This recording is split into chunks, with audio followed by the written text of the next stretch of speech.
Welcome to our podcast. Today we're diving into how to use AI effectively. I think it's a topic on everyone's mind lately. Absolutely. AI is everywhere. It's almost like the new electricity.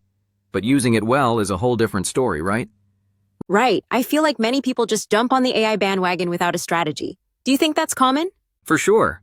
People see AI as a magic wand, but without understanding its strengths and limits, it can backfire. Have you ever tried an AI tool and felt lost? Oh, definitely. I remember trying a chatbot for scheduling, but it kept mixing up my appointments. Made me realize context is crucial. Context is key. One big tip is to clearly define your goals before using any AI tool. What do you want AI to help you achieve?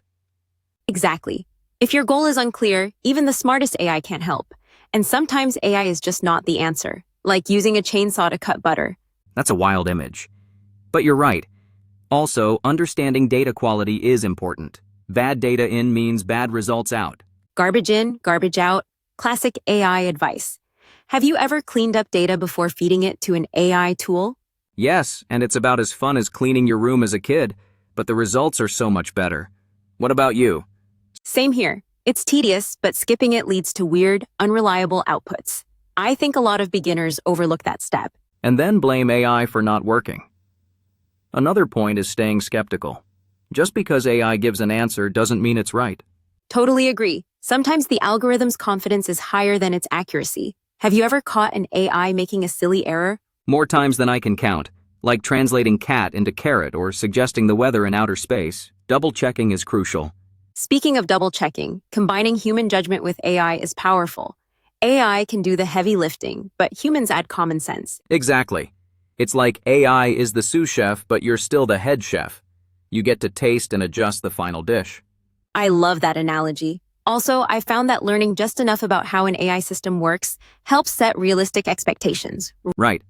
You don't need a PhD in machine learning, but understanding basics like training data and biases helps avoid surprises. Bias is a big topic. AI learns from us, including our mistakes.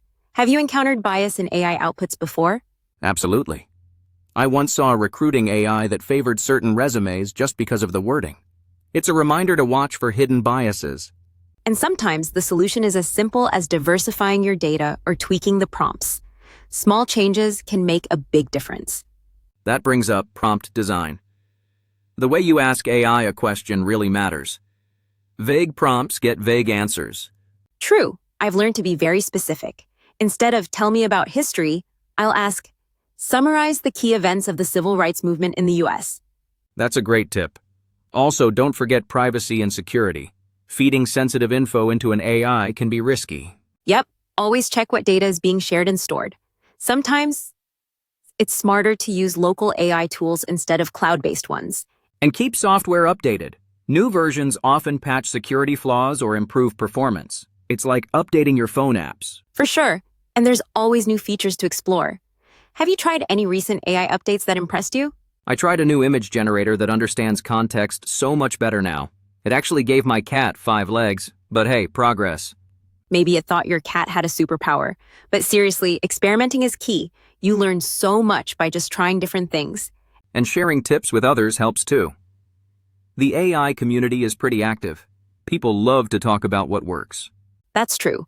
Forums, podcasts, and even comment sections can be gold mines for practical advice and troubleshooting.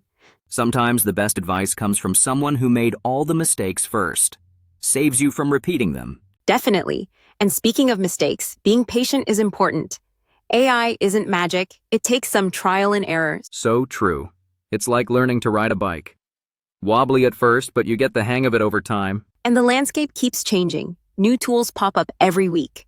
How do you keep up with the latest in AI? I follow a few trusted blogs and I set aside time to test new features. It's easy to get overwhelmed though. Yeah, I think focusing on tools that solve your real problems is the way to go. Otherwise, it's just shiny object syndrome. Couldn't agree more. Sometimes less is more. One well-understood tool can be worth more than 10 unused ones.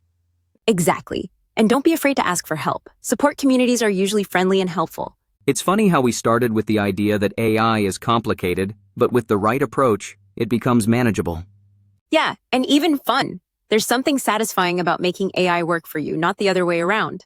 I guess to wrap up, the key is to be intentional, curious, and a little bit skeptical. Agreed. And maybe to keep a sense of humor. AI can surprise you in the weirdest ways. So, what do you think the next big leap in AI will be? Will we have AI making breakfast soon? That'd be awesome, but maybe we should focus on getting it to schedule our meetings correctly first. Fair point. Thanks for tuning in, everyone. Remember, use AI smartly, and it'll be your best assistant, not your worst headache. See you next time, and keep experimenting with AI. Who knows what you'll discover? Bye for now.